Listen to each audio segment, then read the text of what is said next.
comic book YouTube show. At this time of day, in this part of the country, localized entirely on your devices? Why, it must be 7 Minutes with Kevin, and I'm your host, Kevin, Michael Rowe. What's up, party people? Welcome to the debut episode of 7 Minutes with Kevin, the YouTube channel about comic books that no one really asked for, but guess what? Here we are. My name's Kevin Michael Rowe. I'm your host, and today's episode's kind of cool. And it's really rad. It's actually N.A.R.L.I.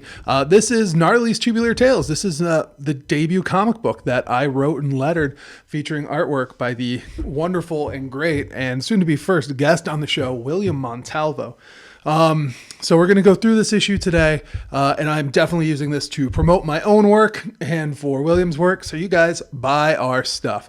And by you guys, I mean all 12 of you out there watching, and I'm sure 10 of you are friends and family, and you're probably just liked and subscribed, but didn't really do anything else, but that's fine. So we're going to start now. So right now, you can take a look at the cover. It's an homage to Iron Man's first appearance, which is Tales of Suspense number 39. Had these like 3 boxes down the side with like different characters. And then here's Iron Man, even in the same pose. William really nailed this. N.A.R.L.I, our hero, stands for a nuclear automaton with realistic, lifelike intelligence. And he is a radical robot. And it was kind of interesting. I came up with this character. I used to work at the Girl Scouts, which is a fun thing to say.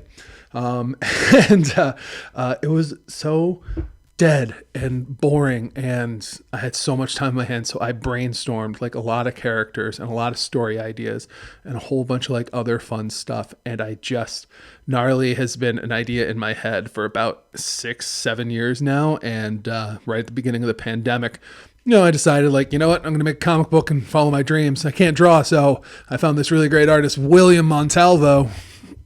You can see his name right there, on the Comics Experience. We took a Comics Experience class together, and he graciously offered to draw this comic, and it's really, really cool, and it's really, really dope to, produce something and have it in your hands. So this is just like, it's an anthology, basically. There's just a couple different like stories in here, really rad ones, like, the origin story, N.A.R.L.I versus the Ratosaurus. N.A.R.L.I meets Andy Warhol. Safety time with N.A.R.L.I.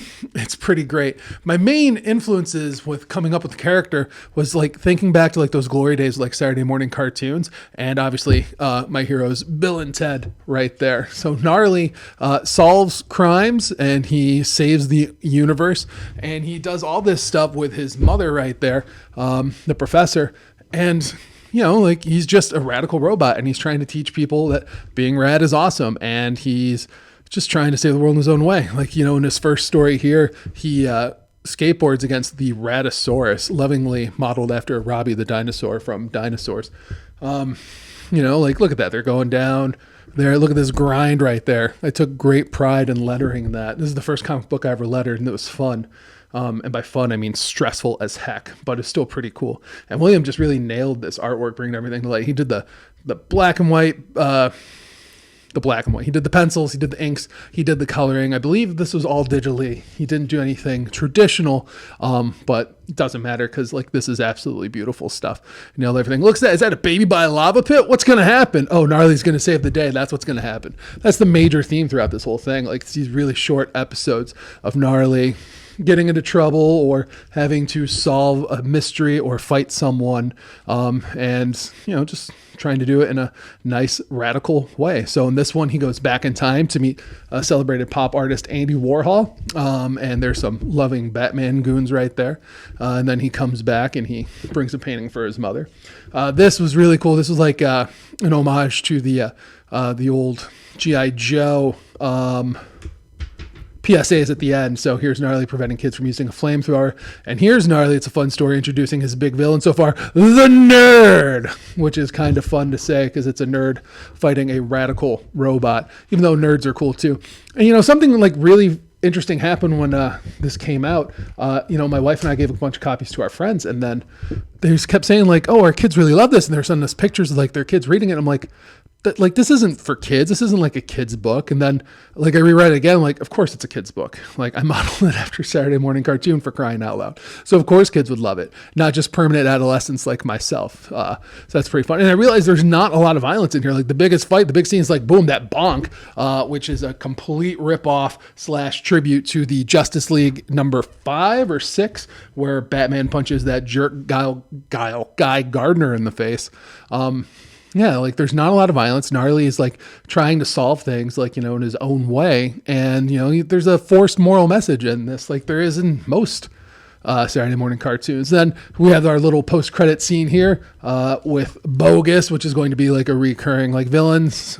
And then that's Gnarly's aunt, the evil twin sister of the professor. I'm not going to get into all of this because I would hope that you buy it, which you can at gnarlytheradicalrobot.com. There will be links at the end of this. And then here's like a little letter page, which we had to force at the last minute. Here's a little the cutout paper dolls thing that we had to do just to fill up some space. And then like big thank yous for everything in here. And that was Gnarly the Radical Robot, put out by Hopeful Romantic Studios, my little publishing company here in New York. So thank you guys for joining us today. By us, I mean me and my dog Watson, who's sleeping on the floor, and my dog Ollie, who's trying to get in. There will be new episodes of 7 Minutes with Kevin coming soon, and you can always find me at hopefulromantics.com, or I'm on Twitter at Kevin Michael Rowe. Instagram at Kevin Michael Rowe, Twitter at K Michael Rowe, because they don't have enough characters. And we'll see you in the next time. Take it easy, dudes. Hey, thanks for checking out the video. I am Kevin Michael Rowe, comic book creator and party dude from Kingston, New York. You can find more of my work over at www.hopefulromantics.com. That's HOPEFULROWEMANTICS.com. I'm also on Twitter at K Michael Rowe and Instagram at Kevin Michael Rowe. Thanks. So the first episode of 7 Minutes with Kevin was 15 seconds short. So now I'm just recording me giving treats to my dog, so you guys can't really be mad at me. So Ollie, there's a treat. Watson, sit. Watson, there's a treat. And he dropped it. So we'll see you next time.